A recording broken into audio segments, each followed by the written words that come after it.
waktunya hari ini saya kasih ke Bu Esti untuk diskusi, untuk memberikan istilahnya sharing-sharing Bu ke kami nih.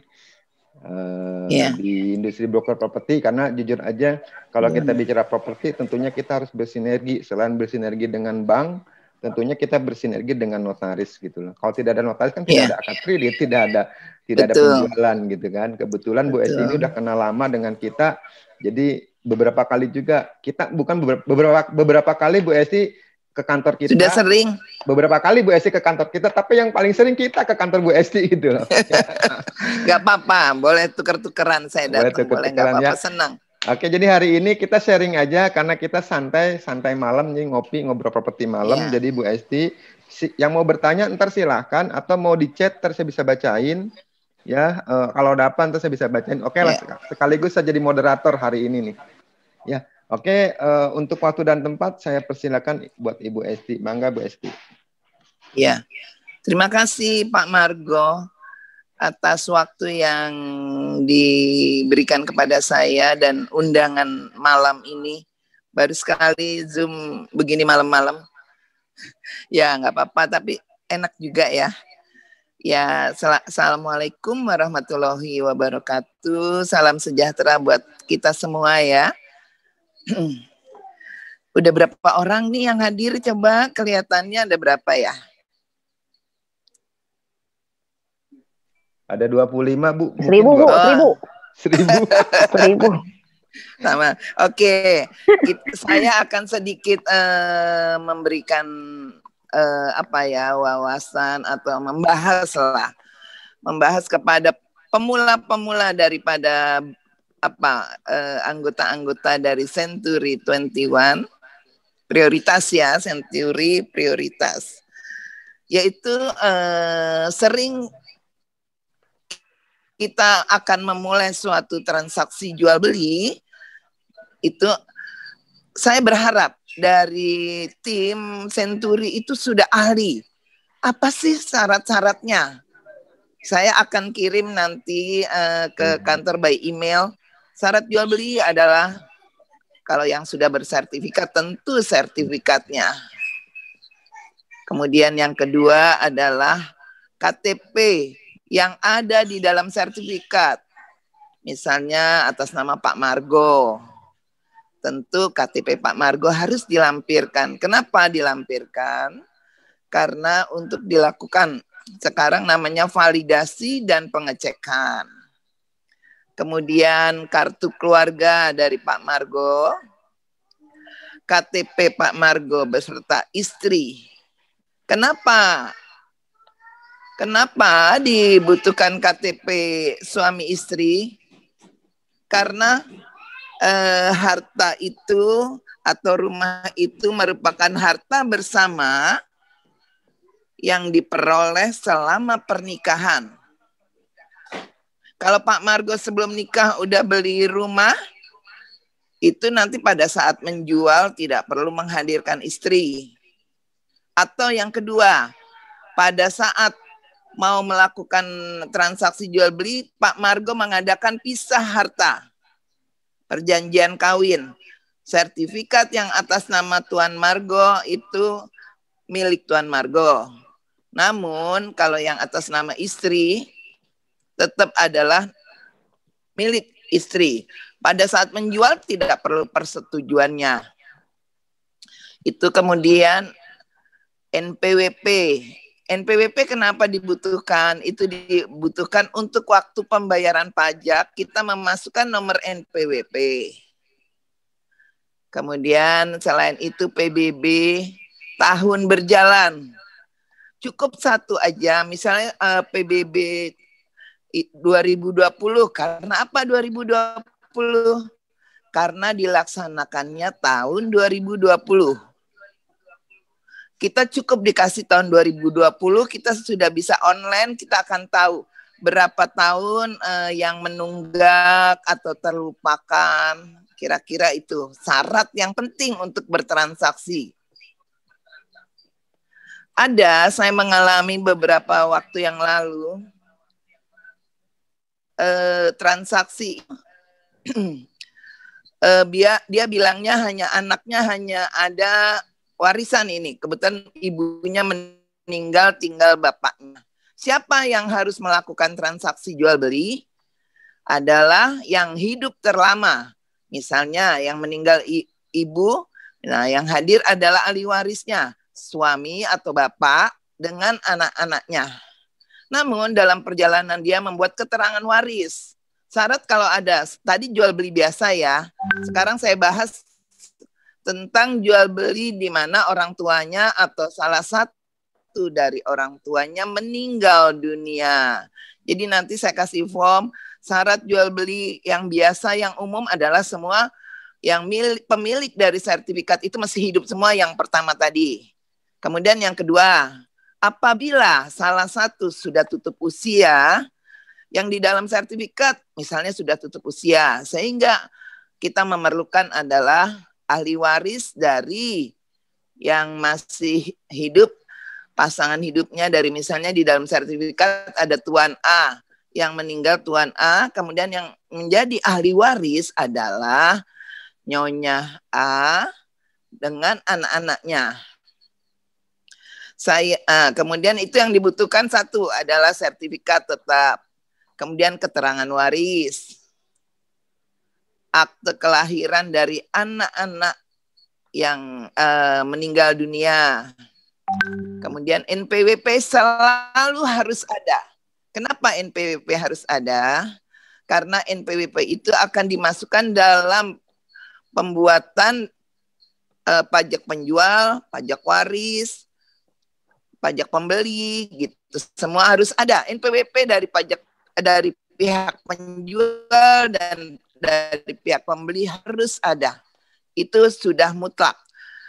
Kemudian dan PBB itu pasti.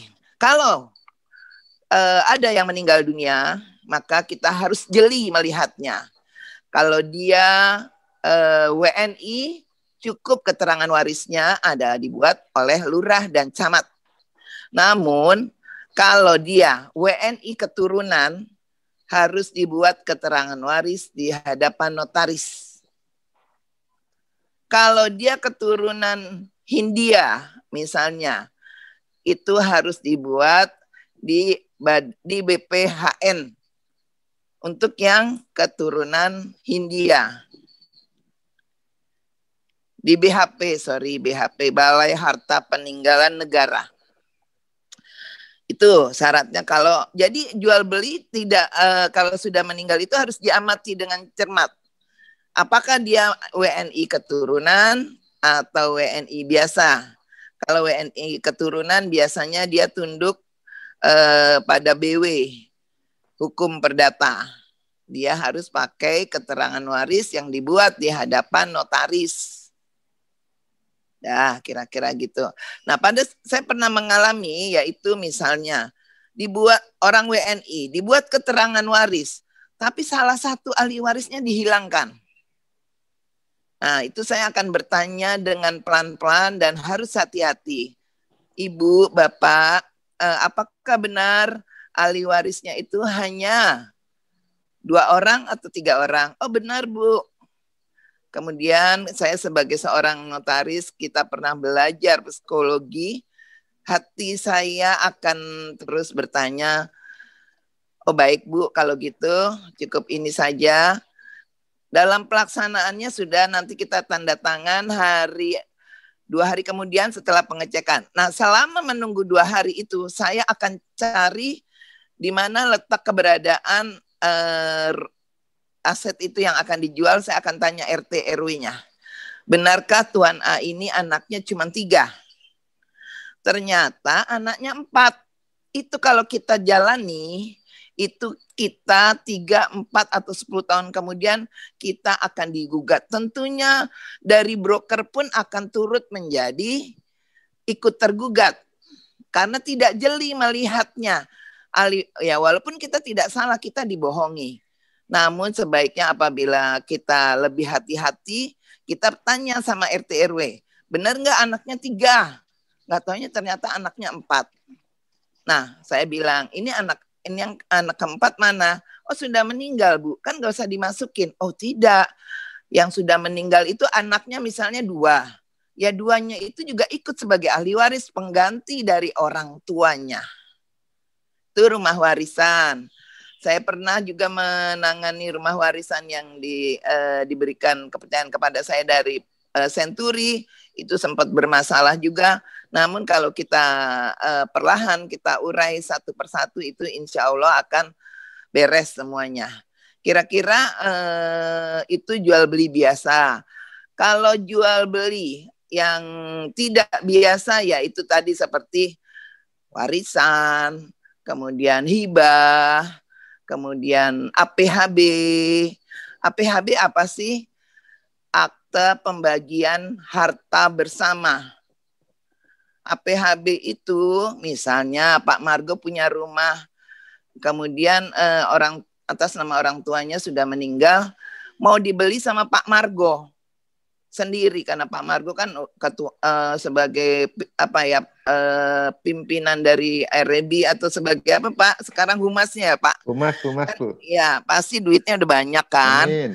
Nah ya beli dari rumah orang tuanya, tapi tidak usah jual beli. Untuk pajak murah kita bisa solusikan, bikin aja akte pembagian harta bersama. Itu pajaknya jauh lebih murah daripada kita jual beli. Jual beli juga boleh, tidak dilarang.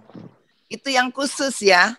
Jadi ada jual beli biasa kalau orang tuanya yang pemilik daripada sertifikat itu masih hidup semua. Itu jual beli biasa paling enak. Jual beli biasa tuh cepat dapat closing, cepat tutup, cepat dapat komisi, ya kan? Cuman kalau yang jual beli warisan kita harus pakai proses balik nama waris. Namun dalam proses balik nama waris kita sudah bisa membuat akte jual belinya. Oke, itulah yang disebut akte biasa dengan akte yang seperti warisan.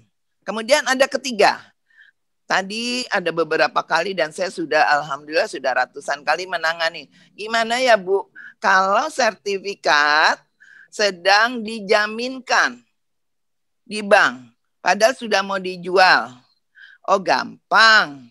Nanti kita cek ke bank berapa sisa dari hutang daripada debitur atau pihak penjual. Nanti pada saat pelunasan, dari pihak Century dan dari pihak notaris bersama-sama mengantar pihak penjual dan pihak pembeli untuk berapa sisa hutang dibayarkan harus dengan kondisi kami ada di situ sebagai notaris yang ditunjuk. Jangan uang untuk membayar pelunasan diserahkan kepada penjualnya. Karena apa? Kalau kita serahkan, kurangnya berapa sih? 1 miliar sisa utangnya. Yang sebagai pembeli kan awam, nggak tahu. Nah itu kita kasih. Udah dia lunasin, kemudian dia bisa jual kepada yang lain. Itu jangan sampai terjadi. Jadi harus bertanya kepada notaris dan nanti kami sebagai notaris akan mendampingi ke bank untuk pelunasannya dan menyampaikan kepada bagian pelunasan supaya kalau kami sudah lunasi sertifikat ini, jangan dikasih pihak penjual lagi. Harus dari pihak notaris sebagai penengah yang mengambil.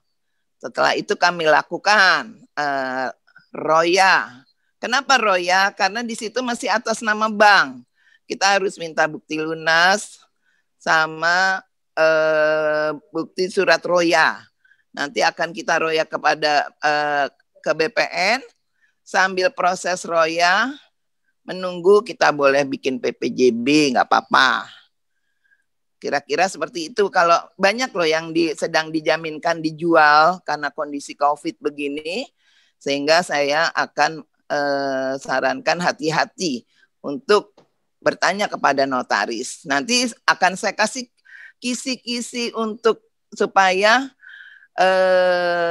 semua daripada tim Century itu sudah hafal syarat jual beli gini Pak. Sebelum ke kantor Bu Esi pun udah luar kepala kalau bisa. Nanti biaya pengurusannya atau pajak-pajaknya saya kasih tahu cara perhitungannya. Kira-kira gitu. Kira-kira gitu Pak Margo. Itu tentang jual beli. Ada lagi misal selain jual beli. Kalau mau hibah misalnya, peralihan hak itu bisa dengan jual beli, kemudian dengan hibah, atau dengan tadi seperti yang saya terangkan dengan APHB, sorry. Kalau dengan hibah misalnya, saya mau serahkan deh Pak Margo punya anak 2. Bu Esti, saya mau hibahin ini sertifikat buat anak saya. Silakan dihibahkan dengan persetujuan istri untuk menghibahkan kepada anak-anaknya.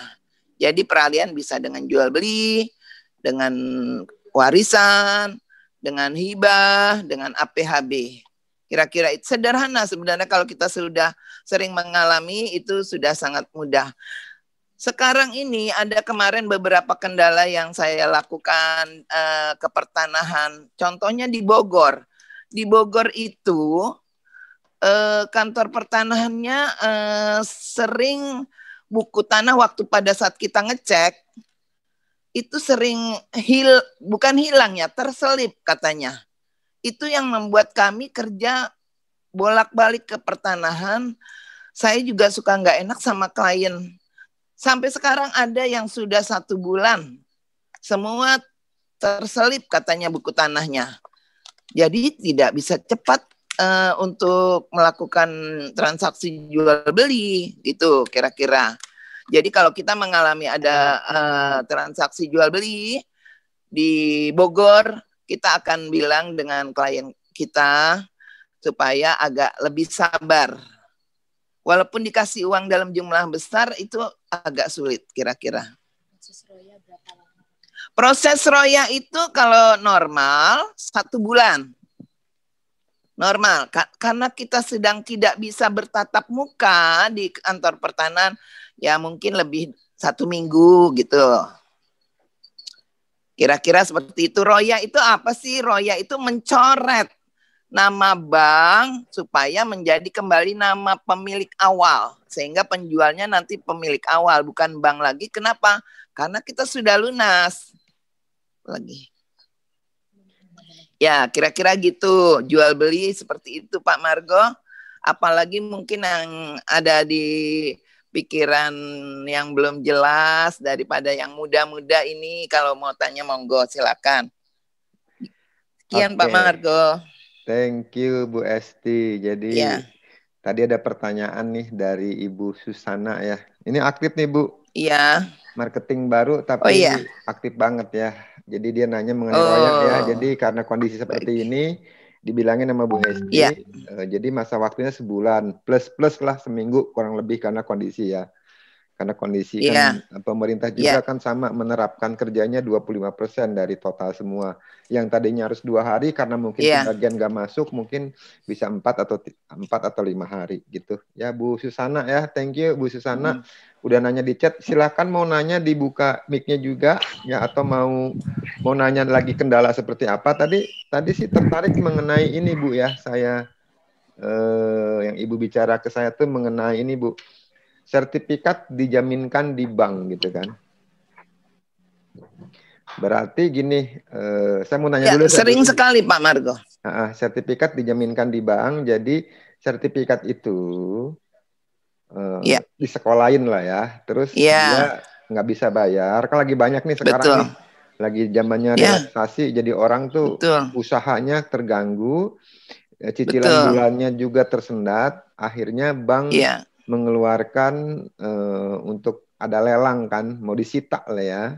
Nah, jadi mereka punya utang ke bank, terus daripada disita, kan mereka jual nih, nitiplah ke broker ke kita nih untuk dijual propertinya tersebut gitu kan. Betul. Yang jadi Bu Esti bisa tangani ya intinya. Pertanyaan saya gini Bu, kan bisa, sudah sering. Terlalu di bank A nih Bu, punya utang misalnya harga transaksi kita sepakat 2 miliar. Dia punya utang di bank A 1 miliar nih Bu. Berarti kan si pemiliknya nggak punya duit kan untuk bayar. Makanya dari si pembelinya dulu. Nah, kan Ibu buat PPJB kan untuk membackup 1 miliar. Nah, pertanyaan saya, kekuatan hukum sebagai si pembeli bayar 1 miliar ke bank dan dia tidak pegang sertifikat, udah gitu sertifikatnya belum dicek, itu gimana tuh Bu? Untuk menguatkan hukum kepada si pembelinya Bu. Jadi gini, kita kan ngelunasin dulu ke bank, membelinya diajak ke bank. Nah, itu kita bikin PPJB. Oh, jadi dari pihak notaris ikut ke bank tuh bikin PPJB. Iya. Iya. Tapi sertifikat kan nggak langsung diambil, Bu. Biasanya kan di bank ada 2 atau 3 hari ngendap dulu. Betul, betul. Gimana tuh, Bu? Jadi nanti begini cara kerjanya. Kita janjian dulu dengan bank. Kita telepon berapa sisa utang 1 miliar. Pak, seandainya kami bayarkan, kapan bisa diambil sertifikatnya? Oh, kira-kira 3 hari lagi, ya. Pembeli jangan bayar dulu, sisanya 1 miliar jangan dibayar dulu. Jadi kapan kita bisa ketemu dengan pihak bank? Besok boleh, Bu, tapi setelah Ibu bayar, pembeli bayar, 3 hari kemudian baru dikasih sertifikatnya. Saya akan bilang ke bagian pelunasan, saya sampaikan bahwa ini sudah dibeli oleh Tuan A atau Ibu A, kemudian untuk sertifikat tidak bisa diberikan lagi. Dan saya bikin di situ pakai note, tanda terima uang, kemudian saya pakai note. Jangan diberikan kepada penjual lagi. Saya pakai note gitu. Ya. Jadi kalau ada diserahkan, itu adalah kesalahan bank. Tapi di pas hari itu ada dibikin PPJB ya, Bu, di depan itu ya? Boleh dibikin PPJB, tapi untuk lebih amannya lagi kita bisa ngonline ada online-nya, Mbak, ke apa supaya terbit surat keterangan tentang tanah bahwa itu tidak ada yang blokir. Oh gitu. SKTT, surat keterangan tentang betul. Ya, SKPT. SKPT. Iya, iya. Dari situ kita bisa online. Tanah ya. Online, terus dari online itu kita ngelacak. Kita lihat ada yang blokir nggak. Kalau ada yang blokir jangan kita bayar. Oke. Bu, sorry Bu, tertarik nih mengenai SKPT dengan pengecekan. Kan kalau kita bicara mau kasih DP segala macam kan sertifikat harus dicek dulu. Kan ada 2 nih, dicek aslinya dicap dari BPN atau dicek secara cek intip. Apakah SKPT tidak ada cek intip? Udah nggak ada sekarang cek intip, Bu? Tidak ada. Apakah dengan SKPT menjamin bahwa sertifikat itu tidak ada yang ngeblok atau tidak ada yang pemalsuan lah kasar gitu? Betul. Oh bukan, kalau tidak ada yang ngeblokir iya pertama. Namun untuk kepalsuan tidaknya itu tetap setelah tidak ada diblokir baru kita namanya validasi untuk mengetahui asli tidaknya. Jadi setidaknya Bu dengan SKPT itu kita udah tahu bahwa itu surat clear, tapi belum pasti validasinya dulu apa istilahnya belum divalidasi itu belum pasti, tapi secara SKPT itu belum bisa dijamin lah Bu ya. Ya, jadi pertama sudah dengan di SKPT udah aman itu nggak ada yang ngeblokir. Oke. Bu, karena kalau keblokir jadi kerjaan lagi. Iya. Bu, SKPT itu, sorry Bu, SKPT itu yang lihat bisa umum nggak Bu? Misalnya marketing atau broker atau hanya orang-orang tertentu yang bisa akses Bu? Selama ini dari kami. Karena itu ada kode online-nya tersendiri. Jadi yang bisa lihat SKPT itu hanya notaris ya? Iya. Jadi tapi boleh dari pihak Pak Margo nanti kita ajak untuk ini loh caranya. Ah gitu. Boleh deh Bu, ntar saya pengen tahu juga, ntar main ke kantor deh. Jadi kalau ada apa-apa kita bisa meminimalisir seminim mungkin kejadian hal yang nggak kita inginkan. Bacain. Iya. Ada lagi yang tanya, boleh saya jawab Pak? Boleh. Ya, Meme mau nanya kayaknya. Peningkatan sertifikat, kadang suka timbul pertanyaan dari calon buyer yang survei melihat rumah SHGB. Misalkan properti rumah SHGB dengan harga 2 miliar dan luas tanah 100 meter. Atau saya ngerjain aja deh, boleh? Oke. Sony aja buka, Son buka, Son. Sony dulu deh ya, Pak, ini bentar. Jadi nggak kelihatan. Pak Andi bentar ya, Sony dulu ya, saya lihat Sony. Ya, Son, ngomong, Son. Sony. Halo, malam Bu. Halo. Malam, Pak Sony. Malam Bu. Ya. Iya, mau izin bertanya Bu mengenai SHGB. Misalkan ada properti rumah HGB harganya 2M dan luas tanah 100 meter persegi. Terus maksudnya bagaimana perhitungan biaya peningkatan dari SHGB sampai menjadi SHM dan kira-kira proses HGB menjadi SHM itu berapa lama? Ya. Terima kasih Pak. Kalau peningkatan hak itu tidak terlalu mahal. Tidak terlalu mahal, Pak Sony. Ada tergantung wilayahnya. Ada yang 5 juta. Ya. Kurang lebih 5 juta. Suaranya kurang jelas ya. Nah, itu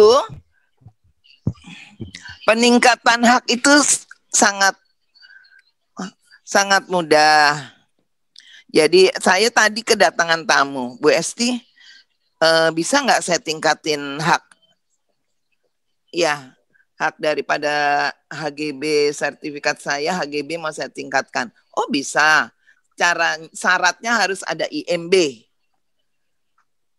Kalau tidak ada IMB bisa namanya PM1. Nggak, daripada bikin IMB kan lama. Bikin PM1 dengan pengantar lurah dan camat. Dengan pengantar RT RW dengan ditandatangani lurah camat. Bahwa di situ adalah untuk perumahan. Ya Pak Sony? Iya Bu, iya. Jadi dengan bahwa daerah situ memang untuk perumahan, bukan untuk perkantoran. Kalau perkantoran, Wisma Dagang nggak boleh jadi hak milik. Iya, iya Bu. Jadi kalau yang dijual ruko, Bapak nggak bisa tingkatin menjadi hak milik. Tapi kalau perumahan bisa, Pak. Perumahan bisa Ibu ya. Ya. Tadi dia bilang gini, biayanya 400 juta sampai 500 juta. Oh tidak, saya bilang. Berkisar 5 juta, kadang bisa kurang lebih lah sekitar itu. Ada rumusnya nggak, Bu? Ada rumusnya nggak? Ya. Ada rumusnya nggak kayak pajak waris, kayak banyak dibeli kalau nggak ada rumus, itu sudah harga aja. 5 juta kurang lebih ya? Kurang lebih, ya. Oke, itu udah kalau including pajak jasa ada. tuh, Bu. Udah including jasa tuh 5 juta tuh udah including jasa, Bu. Sudah. Itu dan including dengan fee. Kurang lebih berapa lama tuh Bu HGB ke SHM? 1 bulan kurang lebihnya. Tergantung daerah apa memang tergantung luas tanah atau tergantung provinsinya, Bu? Kalau tergantung luas tanah, Pak. Oke.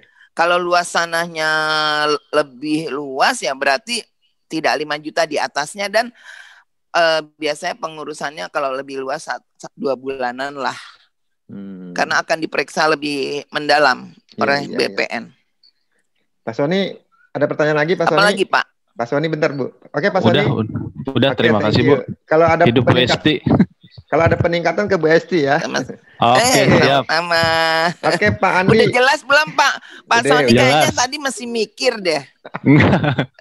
jelas Bu. Jadi kalau mau meningkatkan gampang ya. Bu Esti. Bilang aja sama ya. Pak Sony itu dari di New Zealand tuh Bu, kadang-kadang dia ke New Zealand ya, jauh Bu.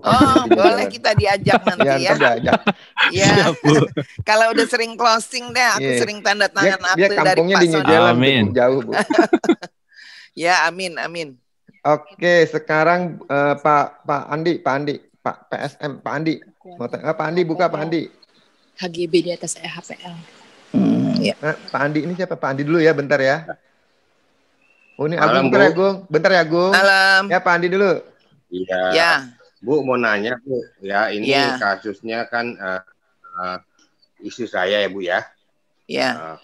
Tuh bongkar-bongkar kemari ya. Dapatkanlah itu Bu satu sertifikat AJB Bu, AJB rumah asli Bu ya. Iya. Itu pamannya Bu. Iya. Atas nama Pak mati dulu. Atas nama pamannya Bu. Saya tanya sama istri saya waktu ini kenapa jalan ceritanya. Yang dia ingat sewaktu mamanya meninggal cuma titip pesan jaga ini baik-baik Bu. Ditanya sejarahnya nggak tahu. Ada kemungkinan Bu waktu itu karena ini kan kakak beradik Bu ya antara orang tua istri saya dengan orang tua yang AJB Bu ya. Kemungkinan itu waktu itu ada minjam Bu, kemungkinan Bu ya. Itu mungkin di bawah tangan Bu. Dalam artian karena adik kakak itu nggak ada surat mengikat atau gimana gitu Bu ya. Nah yang jelas itu aktenya ada di sama kita Bu. Nah, itu gimana, Bu? Nah, selama kita pegang itu, apakah yang bersangkutan yang tertera namanya dalam hal ini ya, pamannya itu bisa meningkatkan menjadi hak milik tanpa AJB, Bu? Ya, baik, Pak. Sekarang pamannya ada di mana, Pak? Halo? Ya, Pak. Pamannya masih ada, Pak? Pamannya masih ada, teman udah stroke, Pak, Bu. Iya. Menurut perkiraan Bapak itu sudah terjadi jual beli ya, Pak? Enggak, perkiraan saya dulu mungkin ya, Bu ya, antara orang tua istri saya dengan pamannya itu dulu mungkin suaminya dari kakaknya mamanya, adik mamanya mungkin dulu ada pinjam meminjam ya, mungkin karena karena ini kakak beradik mungkin ya. Di bawah tangan lah istilahnya, pinjam dong ini uang, ini pegang lah sertifikat saya gitu. Jaminan, Bu. Ya. Jaminan, Bu, tapi tidak ada surat menyurat gitu, Bu. Ya. Ini pertanyaan yang bagus. Untuk ke depan kalau kita jual beli itu ada dua macam. Jual beli benda tidak bergerak dan jual beli benda bergerak. Tidak bergerak contohnya tanah dan rumah. Kalau yang bergerak, mobil, TV, kulkas, komputer itu bergerak. Kalau yang tidak bergerak harus dibuat di hadapan notaris. Tidak bisa di bawah tangan atau dengan kwitansi. Kalau yang benda bergerak boleh pakai kwitansi. Beli satu komputer pakai kwitansi. Nah, kalau beli tanah walaupun 20 meter, 15 meter harus pakai di hadapan notaris. Tidak bisa. Nih, pegang aja sertifikat buat jaminan. Itu yang minjemin duit sangat lemah kedudukannya. Tidak bisa melakukan apa-apa terhadap sertifikat itu. Yang Bapak tanyakan tadi, apakah bisa ditingkatin jadi hak milik? Ya? Ya. Bisa ditingkatin. Yang melakukan peningkatan pemohonnya adalah omnya tadi atau saudaranya tadi, bisa. Walaupun tambah AJB, Bu. AJB jadiin aslinya hak milik bisa. Gini, hak milik tapi tetap kalau misalnya Bapak bisa lakukan dilakukan hak milik boleh, Pak. Tapi bukan berarti dia pemiliknya lagi kalau Bapak melakukan jual beli. Saran saya, bicara baik-baik dengan omnya sebelum meninggal dunia. Dulu gimana sih, Pak? Kok bisa ada di tangan mama saya ini sertifikat? Oh, dulu saya pinjam uang sama mamahmu. Kalau gitu gini aja, kan udah ini kelihatannya nggak bisa dibayar ya, Pak ya. Yuk kita bikin jual beli. Bawa ke notaris mana saja yang terdekat. Bikin jual beli, Pak. Tapi orangnya yang udah stroke, Bu, nggak bisa ngomong, Bu. Udah apa-apain. Nggak apa-apa. Yang penting nanti ada bahasa isyarat. Kita ajak bicara bahasa isyarat. Kita pakai orang yang ngerti bahasa isyarat. Atau dia bisa membaca, bagus. Sebelum meninggal, Pak. Kalau udah meninggal, anak-anaknya bakal nggak bilang itu terjadi jual beli. Tapi saran saya dari sekarang bikinlah jual beli. Itu gimana, ya, Bu? Ya, jadi itu, nanti ya kita ngomong nanti kalau ada Bapak rumahnya di mana? Di mana, Bu? Rumahnya di mana? Saya siap datangi. Rumahnya di rumah saya, Bu. Rumah saya. Saya di Bekasi, Bu. Itu ya. Sekarang kalau rumah yang bapaknya itu, omnya itu ada di mana? Di daerah Cengkareng. Hubungannya baik-baik aja apa gimana? Hubungannya baik? Selama ini baik, Bu. Tapi kita nggak pernah menanyakan masalah surat itu, Bu. Karena isi saya enak, takut juga, Bu. Ya, gini. Buanglah rasa tidak enak, tapi kita bicara baik. bicara baik, kita main ke rumahnya, kita silaturahmi dulu. Istri bapak silaturahmi, bawakan kue sedikit, kita ajak ngobrol. Udah terbuka hatinya, ngobrol dengan tulisan mungkin bisa Pak? Kita kasih tulisan Pak. Dulu ini rumah sebenarnya jaminan ya. Oh iya, nanti kapan-kapan boleh ya kita bikin jual beli aja ya, biar cepat beres, saya balik nama. Jadi nanti kalau sampai kelamaan kurang malah nggak enak gitu. Kita bikin jual beli, kita rayu-rayu dia untuk mau kita bikin jual beli Pak. Jangan rasa nggak enak harus dibuang jauh-jauh Pak. Kalau Bapak nggak enak, itu Bapak nggak ada gunanya sertifikat itu Pak di Bapak sampai kapanpun. Bukan sertifikat Bu, itu AJB Bu, akte jual beli Bu. Oh masih akte jual beli. Ya Bapak boleh kirim ke saya Bu. Pak. Boleh Pak. Bapak nanti kirim ke saya pelajari. Saya lihat ya Pak ya. Pakai WA boleh Bapak foto, nanti kirim ke saya pelajari. Ya Pak. Oh gitu. Nomor telepon Ibu berapa Bu? Ntar dikasih. Nama Pak Margo yang tahu telepon saya. Ntar dikasih. Oh iya Pak Margo tahu ya. Oke. Soalnya harus lewat saya Pak Andi. Wah canda. Tapi kasih aja ke Victor tuh, tim kamu tuh, manajer kamu udah Victor tuh. Tanya ke Victor aja ya, ada Victor tuh. Bisa Pak, kita pelan-pelan kita urus ya Pak ya. Oke Pak Andi, thank you ya. Ntar lebih detailnya Japri aja nih. Ya nih pertanyaan banyak nih Pak Andi nih, peserta udah ngantri bertanya nih. Ya, satu lagi deh. Apaan? Oke. Pertanyaan apa? Satu lagi apa? Intinya apa? Oh satu lagi Pak, boleh Pak? Apa pertanyaannya? Intinya ini Pak, itu lokasi rumahnya selama ini kita belum pernah survei atau lihat Pak. Apakah kemungkinan bisa diserobot orang itu? Ya kita jangan punya image seperti itu dulu, nanti kita survei. Nggak bisa diserobot kalau memang udah nyata-nyata suratnya milik itu saudara Bapak, nggak mungkin. Nggak mungkin bisa diserobot Pak. Oh gitu. Ya, dengan bukti-bukti yang ada bisa diserobot ya kita gugat, kita usir ya, gitu Pak. Pak Andi, udah kita gugat aja Pak Andi ya. Cek dulu ya. Makasih. Oke Pak Andi, ya, sama-sama. Oke, next Bu. Gung, buka Gung, itunya Gung. Agung nih Bu, Agung Wibowo. Gung. Nah, udah. Agung mau ngomong apa? Iya, Bu Esti. Nah, tuh Gung ngomong. Iya, Pak Agung, gimana Pak Agung?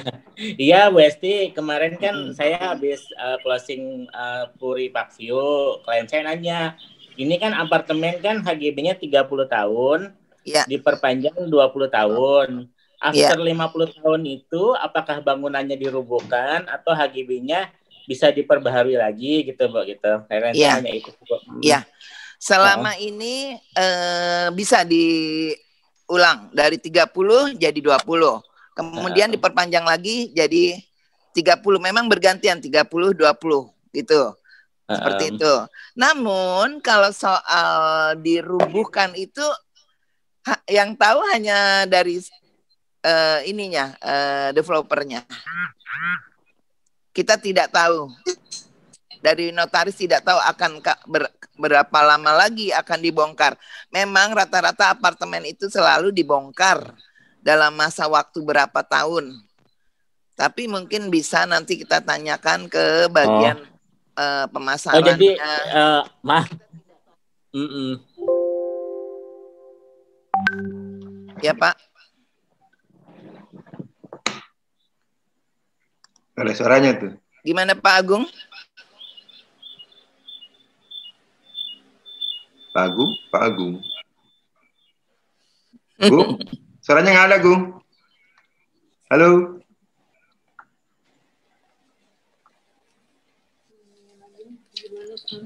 Lost sinyal kali, Pak.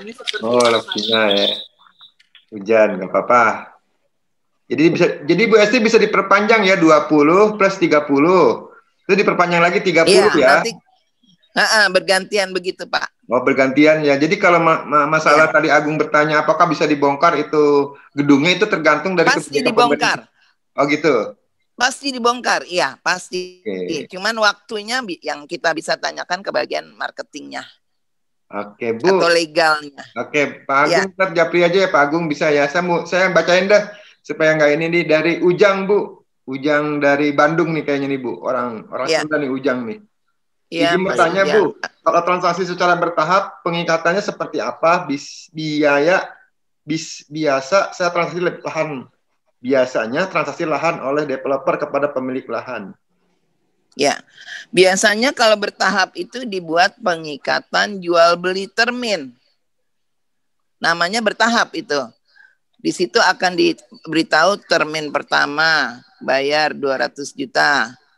Termin kedua 500 juta. Itu yang disebut bertahap. Dibuat pengikatan jual beli. PPJB ya, Bu? Betul. Ya, tapi namanya termin. Nah, gitu. Mana Pak Ujang? Ya. Pak Ujang, bukan deh Pak Ujang. Pak Ujang. Kan orangnya. Pak Ujang. Halo. Ya. Puas, Pak. Ya, Pak Ujang. Ya, malam, Bu. Malam, Pak Ujang. Kekuatan hukumnya, Bu, gimana seandainya ini kan ada dia di perjanjian ada tiga termin. Ya. Di termin pertama dia bayar, misalnya persekian. Ya. Termin kedua dia tidak bayar sampai lewat batas waktu. Nah, itu hukumnya gimana? Apakah itu hapus atau gimana? Ya. Sampai mulur 1 tahun atau berapa tahun developernya nggak bayar lagi. Nah, itu maksudnya seperti itu. Kekuatan hukumnya gimana, Bu?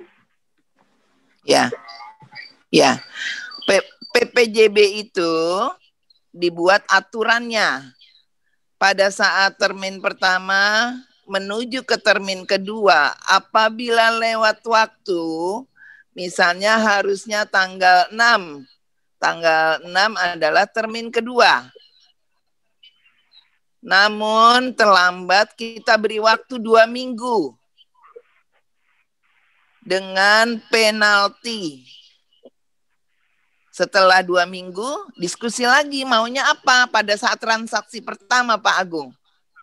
Jadi kita bayar 200 juta misalnya pertama. Kita ngobrol tuh di meja. Nanti kalau saya terlambat gimana? Yang bayarnya bilang gitu sama penjual. Ya udah saya kasih 2 minggu. Kalau kurang bilang aja, saya minta 5 bulan atau setengah tahun silakan, bahkan minta setahun boleh. Cuman pada saat tanda tangan PPJB udah minta, saya kayaknya takut kalau hanya 1 bulan kemudian, saya minta setahun lagi, 2 tahun lagi, 5 tahun lagi, kalau penjualnya boleh itu tidak apa-apa. Berarti lagi ada kesepakatan ya, Bu ya? Pada saat akad atau pengikatan di depan notaris, saya termin keduanya Bu Notaris atau Pak Notaris, saya mintanya 3 tahun apa 2 tahun terserah. Asal penjualnya oke, nggak masalah. Itu saya pernah terjadi begitu sampai 4 tahun orangnya mau. Oke, Pak Ujang. Ya. Oke. Kesepakatan kedua belah pihak ya, Bu ya. Jangka waktu mereka ya. Ya, kalau nanti setelah 3 tahun atau berjanji 4 tahun ternyata tidak juga membayar, maka akan ditentukan hangus atau kembali 50%, bagaimana kesepakatannya lagi. Kembali lagi kesepakatan lagi ya, Bu ya. Betul, kalau bisa sih kita minta dilunakan. Kembali dong 50% ya Pak, bilang sama penjualnya atau Bu. Tergantung kesepakatan. Kalau kita bicara baik-baik bisa kok, nggak apa-apa. Oke, Pak Ujang, thank you ya. Paham ya? Yap. Oke, karena pertanyaan masih banyak nih Bu. Ya, selanjutnya ya, siap. Saya pengen dengar suaranya aja. Ayo Bu Nur. Kalau nggak ada suaranya, nggak ada ini, saya bacain nih. Bu Nur. Iya. Masih kertas kosong. Malam Bu Esti. Ya, malam. Saya mau nanya Bu, saya tuh punya owner gitu, punya tanah itu tanah sewa di pinggir jalan. Katanya sih punya negara, saya juga belum tahu kan bentuknya kayak apa. Itu bisa dijual beli nggak sih, Bu? Kita konsultasi dulu kepada kantor pertanahan. Ada seperti di kompleks Seknek tempat tinggal saya. Tanah sewa beli. Itu bisa diperjualbelikan. Bisa ditingkatkan, ada bukti. Bisa jadi sertifikat. Namun ada bermacam-macam tanah sewa. Kalau tanah sewa bukan milik instansi, hanya sewa yang sifatnya dulu adalah milik sewa kepada Belanda. Nah, itu harus konsultasi ke BPN. Namun kalau sewa beli seperti perumahan instansi itu rata-rata bisa dimohonkan sertifikatnya menjadi sertifikat HGB dulu, kemudian bisa ditingkatkan hak milik. Namun kembali lagi harus konsultasi supaya kita tidak salah melangkah. Kira-kira itu. Oke, Bu, makasih, Bu. Ya, sama-sama. Thank you, Ibu Nur. Konsultasi dulu. Konsultasinya ke siapa? Ya, ke Bu Esti. Ya, konsultasinya. Kantor pertanahan. Kalau dari saya akan saya bawa ke kantor pertanahan. Bu Esti dulu maksudnya jalurnya ya. Ntar Bu Esti yang bawa. Pasti, iya. Oke, selanjutnya. Ya. Ibu Ruth. Ibu Ruth, ayo Bu Ruth. Ibu Ruth apa monitor? Mana Ibu Ruth nih? Malam Bu, saya mau tanya kalau hibah di bawah tangan apa sah? Hibah antara abang ke adik kandung apa harus divalidasi lagi ke notaris? Itu Bu pertanyaannya Bu. Ya, baik Pak. Saya tadi bilang peralihan hak kalau benda tetap tidak bergerak harus di depan notaris. Bentuknya hibah, jual beli, atau akte pembagian harta bersama harus di depan notaris. Itu tidak sah dan bisa dibatalkan kalau di bawah tangan. Itu ya Bu ya? Ya. Harus. Okay. Jangan malu-malu ke notaris. Ke notaris boleh, selama ini saya kenapa dipakai oleh Century? Karena harga saya terjangkau.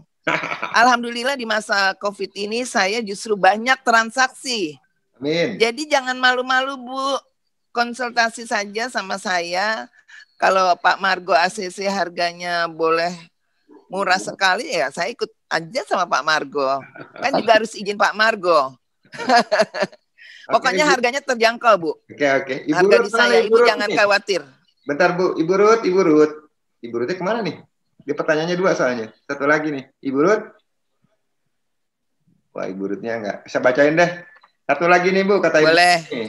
Kalau suami istri tidak punya anak atau keturunan, terus dia punya anak angkat yang udah dari bayi diangkat jadi anak dan udah dimasukkan ke dalam satu keluarga. Pertanyaannya, apakah anak angkat itu berhak atas aset orang tua angkatnya? Ya, diangkatnya pakai adopsi nggak? Pakai pengadilan nggak? Kalau hanya diangkat cuman masuk kartu keluarga itu sebagai anak, itu hanya dikasih biaya biaya kehidupan saja. Jadi kalau ada suami istri tidak memiliki anak, anak itu ada anak angkat. Ya Bu. Itu ada pengangkatan anaknya dalam bentuk apa? Nggak ada sih, nggak ada bentuk surat.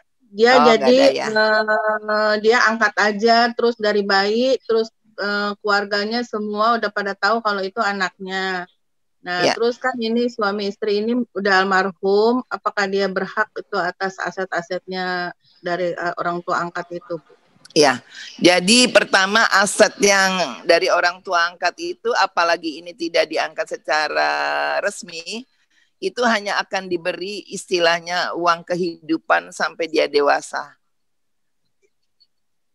Oh gitu. Sisanya berarti dia nggak boleh. Ya, nggak bisa bikin ahli waris ya dia, surat waris gitu ya Bu?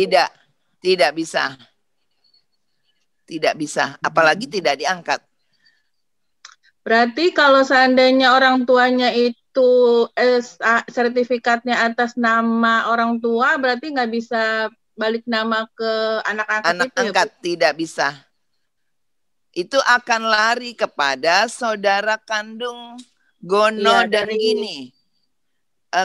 Gono itu hak suami, Gini hak istri. 50-50. Akan dicari saudara laki-laki dan saudara perempuan. Namun itu diajak bicara lagi. Sebenarnya ini ada anak angkat loh. Kita akan bagi kalian, tapi secukupnya karena anak angkat ini butuh kehidupan, kita minta keikhlasan. Nah, mereka setuju nanti bawa ke notaris, suruh dijual, hasilnya kasih anak angkat boleh, asal mereka setuju, Bu. Iya, tapi anak angkat ini nggak mau. Jadi harta itu adalah harta saudara kandungnya. Iya, saudara kandung. Kalau seandainya orang tuanya pada saat masih hidup kasih hibah ke anak angkat ini, Bu, tapi hibahnya itu di bawah tangan, tetap nggak nggak sah, bisa. Ya? Harus di hadapan notaris. Oh, gitu. Iya. Kalau perlu jangan hibah, karena dia kan bukan satu darah. Dan nggak punya surat. Bikin aja jual beli. Iya, iya. Bikin jual beli untuk keamanan daripada anak itu. Kita bikin jual beli aja. Yang penting ada kwitansi bahwa dia bayar. Entah dari mana itu uang. Atau hanya sifatnya formalitas. Aman itu kalau dijual ke anaknya. Anak angkat itu aman. Ya. Cukup kalau kwitansi aja ya, Bu. Kesian juga. Cukup ya, dengan kwitansi aja boleh. Iya, ya, masalahnya cuman ya itu untuk membuktikan bahwa itu dibeli gitu loh. Iya. Oke, Bu, terima kasih. Kalau hibah nggak bisa ya. Iya, oke. Makasih, apalagi di bawah tangan. Makanya gunanya Bu Esti itu bisa membantu masyarakat yang memerlukan, siapapun, notaris siapapun, ya. Kalau mau tanya-tanya boleh ke kantor gratis kalau nanya. Oke. Ya, oke. Makasih, Bu Esti. Ya, sama-sama. Bu, nyambung pertanyaan itu boleh, Pak Margo? Apaan? Boleh. Kalau di atas sertifikat itu contoh tertera nama istri ibunya gitu, Bu. Berarti dari saudara kandung ibunya ya, bukan bapaknya. Kalau tadi ya, yang anak angkat ya. Iya betul. Jadi Bu, gini, nama nyonya siapa gitu ya, misalnya ya. Iya. Nyonya Susi ya. Pada saat meninggal dibagi dua, tetap suaminya walaupun kerjaannya ngerokok aja cuman ngapain, tapi dia punya hak. Karena dianggap dia mendoakan istrinya dulu bisa sampai bisa beli rumah. Itu dibagi dua dulu. Gono sama Gini. Dibagi dua. Kemudian ditawarkan dulu ke orang tuanya masih hidup nggak? Nih Bapak, Ibu mau nggak nih setengah punyanya si Ibu Susi yang udah meninggal dikasih orang tuanya, tapi orang tuanya nggak mau. Ya udah kasih saudara kandungnya. Misalnya Ibu Susi saudara kandungnya ada 2. Harga rumah 2 miliar. 1 miliar kasih saudara suami, 1 miliar kasih saudara istri. Tapi kalau orang tuanya masih ada, ditawarin orang tuanya dulu. Kan bisa aja mereka meninggal muda ya Bu ya. Kalau meninggal muda, tawarin dulu orang tuanya yang terdekat. Orang tuanya bilang, nggak usah lah kamu kasih saudara. Jadi 2 miliar dibagi 1 miliar, lari ke saudara istri. 1 miliarnya lagi lari ke saudara suami. Ya, apalagi Bu? Oke, saya moderator nih Bu. Apa-apa Bu, jadi moderator. Ya, antrian ya, pertanyaannya ngantri ya. Nih, Pak Dadan nih, saya bacain aja deh. Bu, kalau HPA gimana kekuatan hukumnya? Dingin. Hak HPA gimana kekuatan hukumnya? Ya, atau HGB dari pengelolaan ya. Apakah ada pernah dengar HPA seumur hidup? Maksudnya gimana tuh Bu HPA Bu? Jadi gini Pak, kalau HPL itu memang mesti di misalnya contoh di Angkasa Pura. Iya, Grand Pramuka itu Grand Pramuka ya Pak? Ya. Ya, misal itu kan berada di atas hak pengelolaan daripada Angkasa Pura. Jadi itu sih tetap kita punya. Nanti cuman memang harus kalau mau dijual kita harus minta rekomendasi izin sama Angkasa Puranya. Harus izin. Cuman kemarin saya ada mengurus itu kan salah satunya notaris daripada PT Duta atau Grand Pramuka, salah satunya saya. Nah itu kemarin ada diurus bahwa dia akan mohonkan menjadi sertifikat atas nama masing-masing. Cuman tetap di atas HPL. Jadi kalau jual nanti ada rekomendasi, biaya rekomendasi biasanya sekitar 3 juta atau 5 juta. Nanti jual lagi yang orangnya itu udah bosen. Izin lagi sama Angkasa Pura. Terus. Tapi memang sifatnya harus tetap dalam pantauan Angkasa Pura. Ya, Pak Dadan gitu ya. Jadi bukan ya, kayak jual. Nggak bisa ditingkatin ya Bu ya? Kalaupun HGB di atas HPL itu? Nggak bisa. Enggak. Kalau yang itu Bu, ada satu perumahan yang di utara itu katanya HPL-nya seumur hidup tuh Bu. Gimana tuh Bu? Yang mana? Yang mana ya? Itu Bu, PIK yang lagi rame, PIK 2. Coba nanti saya akan telusuri. Bisa kasih fotokopinya, nanti saya akan telusuri ke sana. Dan. Soalnya tanahnya reklamasi kan itu Bu, kalau nggak salah. Oh gitu ya? Ya, nanti saya konsulkan. Coba kasih fotokopinya Pak. Tertentu Pak Dadan. Setahu saya sih HPL itu kan tanah punya negara Pak. Jadi kalau memang dia dikuasai sama satu developer besar, itu mungkin ada sesuatu lah. Itu mungkin jangkauannya udah beda nih Pak Dadan. Tapi kalau HPL itu kan ada Angkatan Laut, tadi Bu Esti bilang Angkasa Pura, ada HPH Seknek, Kemayoran, jadi masing-masing itu tanah negara. Jadi tentunya kalau kita ada transaksi, selain jual beli pajak, selain jual beli, ada rekomendasi tadi Bu Esti bilang, nih, minta izin ke yang pegang HPL itu, gitulah.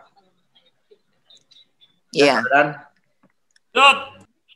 Oke, sebelum ke Pak Kema, bentar Pak Kema, ini ada Meme dulu nih, ya. Mei, habis Meme baru Pak Kema, bentar ya Pak Kema nanya banyak nih. Mei, mana Mei? Ya. Silakan, Iya. Iya.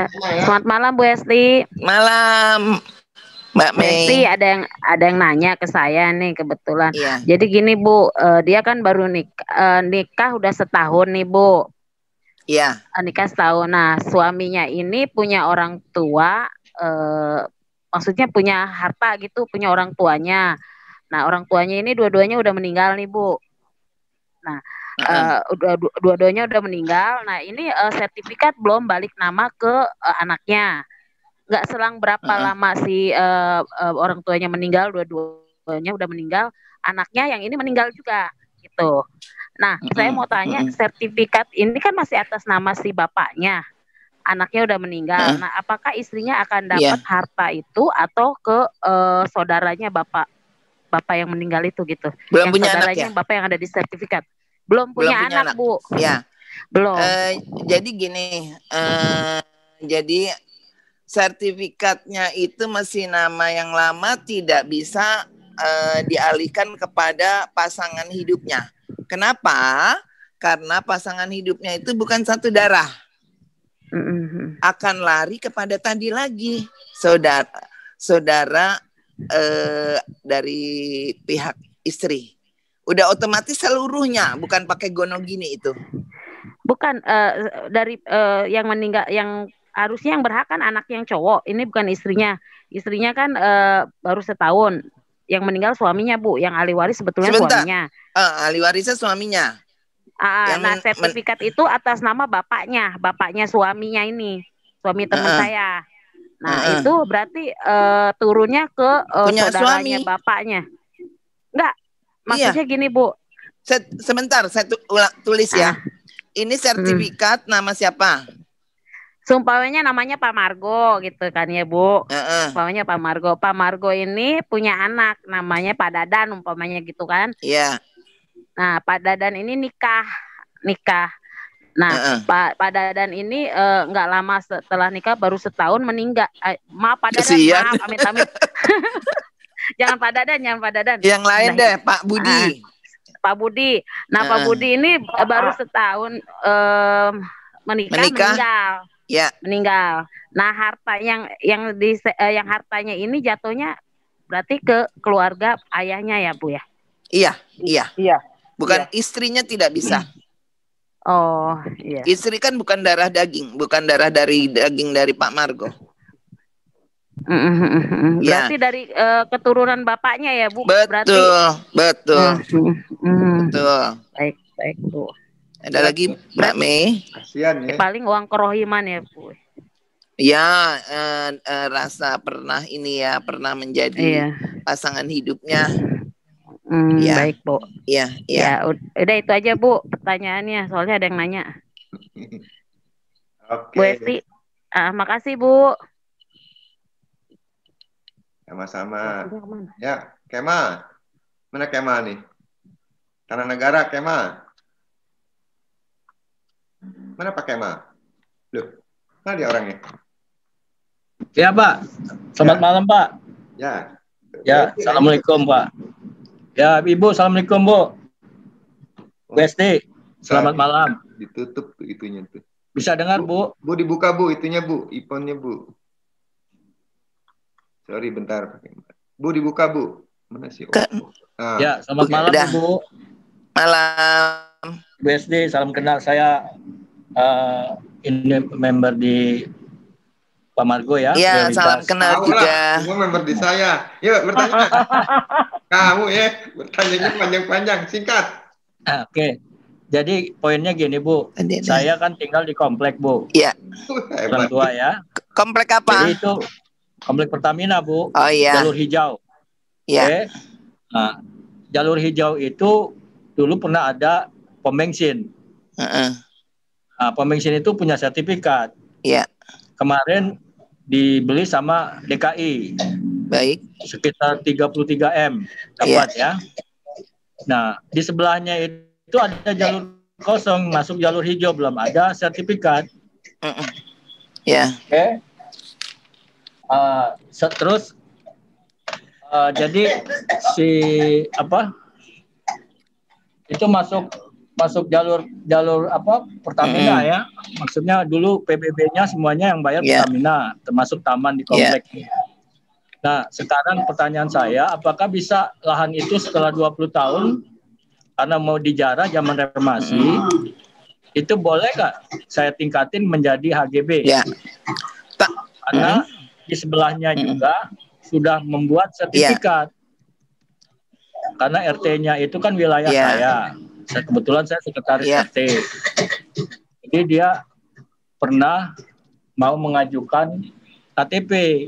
Tujuannya untuk membuat sertifikat. Nah, sekarang karena RT itu nggak ngasih, satupun orang-orang yang mengakui buat warga di RT saya, lingkungan, terbit juga akhirnya, tembus juga itu sertifikatnya dibuat. Nah, pertanyaan saya, sekarang saya mau tingkatin itu jadi HGB atau menjadi sertifikat. Karena hampir 20 tahun saya rawat itu tempat, saya cor jadi taman gitu loh. Iya. Jadi gini, kalau tanah sudah dikuasai lebih dari 20 tahun, dia berhak dengan dibuktikan dengan adanya dia bukti penguasaannya apa di situ. Kalau sudah lebih dari 20 tahun dengan dibuktikan penguasaannya, dia boleh mengajukan permohonan sertifikat. Gitu. Iya, kalau kecuali 10 tahun belum bisa. Kalau 20 tahun berturut-turut dia tidak pernah dari dulu menghuni daerah situ, rumah itu, bisa dimohonkan hak di kantor pertanahan. Lahan itu masuk zona jalur hijau. Jalur hijau ya. Iya. Kalau jalur hijau ya nantinya akan digusur, tapi kalau mau tergantung kantor pertanahannya. Kalau kata kantor pertanahannya buat apa Bapak, orang ini nanti juga mau dibongkar. Kalau pertanahannya boleh ya nggak apa-apa, nanti malah Bapak di jalur hijau malah Bapak dibongkar terus dapat penggantian. Kalau udah bersertifikat tuh bisa dapat penggantian. Mungkin bisa karena sudah 20 tahun berturut-turut. Malah kalau dikena gusur malah kita dapat ganti. Kalau sudah bersertifikat malah lebih mahal dapatnya, bisa pindah mungkin lebih yang enak gitu. Bisa Pak kalau 20 tahun. Sepanjang kantor pertanahannya tidak ada larangan karena ini begini gitu. Pak Kema. Oke, prosesnya itu Pak Kema. dari RT terus Pak Kema, halo. Pak Kema. Iya Pak. Pak Kema bawa kopinya aja, fotokopinya, data-datanya. Bapak kan dekat tuh. Bapak ntar mampir ke Bu Esti, datang ya. Bisa. Lebih detail. Bisa Pak. Gimana Pak? Bapak bawa data dulu, bawa berkasnya. Berkasnya tuh Bu Esti pelajarin, lihat gitu loh. Iya. Berkasnya itu kan kebetulan saya ketua RT, sekretaris RT Pak. Jadi saya mau ngajuin RT RW ke kelurahan. Itu kebetulan di belakang rumah saya itu, rumah ortu, itu kan dulu kebun kangkung. Karena sengketa sama si Betawi itu dengan orang Arab, ya itu yang menang akhirnya Mahkamah Agung.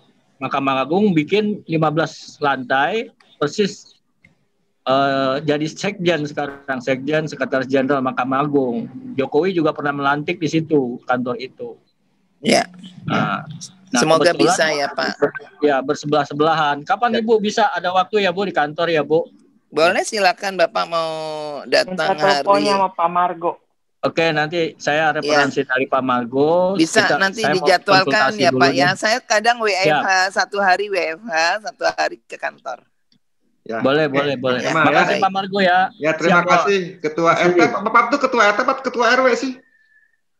Saya sekretaris RT Pak. Oh, baru Ketua RT-nya kebetulan alhamdulillah orang tua saya. Oke. Ya, terima kasih sekretaris RW ya, thank you. Makasih Pak. Ya Pak. Sama-sama Pak. Bapak Ibu, thank you nih. Sebenarnya kalau mau diulas lagi bisa sampai jam 12 malam nih ya. minta waktunya Bu Esti sekitar 60 menit. Jadi entar kalau lebih detail bertanya, yang punya lebih detailnya mungkin bisa langsung ke Bu Esti. Ini teman-teman silakan japri ke tim leadernya ya, masing-masing. Kalau mau anak baru, kalau udah langsung bisa japri ke saya gitu loh. Boleh nanti sekilas saya mau kasih ini Pak untuk yang baru-baru aja ya resume ya. Iya. Ibu, jadi untuk yang baru-baru. Ntar saya share di grup ya Bu. Ya, nanti nggak usah diomongin. Maksudnya? Saya resume iya. Resume secara singkat dulu. Boleh Bu. Boleh. Tapi nanti saya berikan. Ya. Boleh Bu. Jadi untuk yang kaum yang muda-muda yang baru masuk ke Century, kalau nanti menemui calon buyer atau akan bertransaksi jual beli, satu, selalu minta data penjual dan pembeli. Itu KTP suami istri. Kemudian satu sertifikat yang asli dibawa ke kantor notaris untuk divalidasi dan dilakukan pengecekan online. Kemudian setelah di online kira-kira 2-3 hari bisa kita bertransaksi dengan ditambah lagi NPWP, PBB tahun berjalan. Kira-kira itu yang harus disiapkan. Dan untuk penghitungan pajak, penjual dan pembeli, bisa sebelum hadir ke kantor saya, bisa kirim by email atau by WA, akan saya hitung untuk disampaikan ke penjual dan pembeli. Biayanya segini cocok. Kalau cocok terus, kalau minta diskon saya kasih diskon. Kira-kira setelah tervalidasi udah oke harga, kita lakukan jadwal kapan mau dilakukan jual beli transaksi di hadapan saya. Kira-kira itu sekilas untuk yang kaum muda, syarat-syarat transaksi jual beli yang biasa. Kalau warisan nanti akan saya kirim by email ya, cara-caranya biar lengkap. Oke Pak Margo, terima kasih atas kesempatan yang diberikan kepada saya. Saya akan bikin PowerPoint kalau dikasih waktu agak lama. Kebetulan sibuk banget. Ya Bu, saya tahu Ibu sibuk. Ini saya rekod kok Bu, minta izinnya tadi share Bu rekodan Ibu. Terima kasih, boleh. Jadi, ya. Kalau Ibu nggak sempat nggak apa-apa lah Bu. Ya kan Ibu kan lagi pandemi ini tadi Ibu bilang malah banyak transaksi ya Bu ya. Alhamdulillah. Mau bertanya terakhir nih Bu sebelum ditutup Bu. Kan kita tahu nih Bu, kondisi kita kan lagi PSBB kedua, orang bilang lagi resesi. Pertanyaannya simpel ke Ibu. Bu, di bulan September Oktober tuh transaksi tetap berjalan ya Bu. Berarti ekonomi masih bergerak dong Bu. Iya, masih berjalan. Masih ya. Cuman memang tidak yang terlalu besar, Pak. Paling transaksi sekitar 10 ke bawah. 10 M ke bawah ya? Iya. Oh. Tidak, saya pernah transaksi ada sampai 80 M pernah. Tapi kalau yang sekarang karena memang benar-benar resesi, tapi justru kecil-kecil tuh sering, Pak. Oke. Sering sekali sampai ada pedagang bakso, pedagang bakmi, pedagang telur, tapi mereka transaksi sekitar 2-3 M. 350 juta, 1 M, ada yang 1,5 gitu. Nggak apa-apa Pak, dikit-dikit lama-lama jadi bukit Pak. Jadi saya bilang ke teman-teman nih tim Senturi Prioritas ya, dalam kondisi seperti ini peluang tuh masih ada. Mungkin sekarang masih ada, masih banget. Memang masih banget. Tapi mungkin daya belinya yang sekitaran 1 M, 2 M tuh masih kencang ya Bu ya? Masih Pak. Notaris nih, yang ngomong kan notaris nih. Ya, jadi terus semangat. Nah, terus semangat. Kenapa? Masih karena mereka memang dalam masa COVID, mereka butuh uang. Ya, sering banget. Ada yang kemarin transaksi, ada yang 3,5 miliar, ada yang 5 miliar, ada. Saya akan ada lagi ini transaksi sekitar 5 miliar, 6 miliar ada. Oke. Semangat terus, semangat terus. Thank you. Ya. Teman-teman kasih chat di chat, boleh saya thank you buat Bu Esti atau reaksi dong, dikasih jempol. Makasih. Assalamualaikum. Sampai ketemu lagi ya Bu. Boleh konsultasi ya Bu. Ya Bu Esti. Gratis kok. Bu Esti, Bu Ina, Bu Sharon, terima kasih ya.